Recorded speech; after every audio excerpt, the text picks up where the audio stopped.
मंडळी, मला खात्री आहे की आम्ही सादर केलेला हा देवदेवतांचा जागर आपल्याला नक्कीच आवडला असेल। यात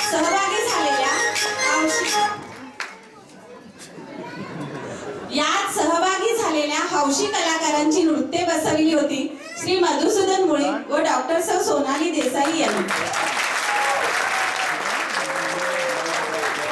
जागराची संकल्पना होती श्री मधुसूदन मुळीक यांची आणि याला शब्दरूप दिले होते ऋता लागू आणि याचे निवेदन केले आहे मी सौ गीता मुळीक यांनी।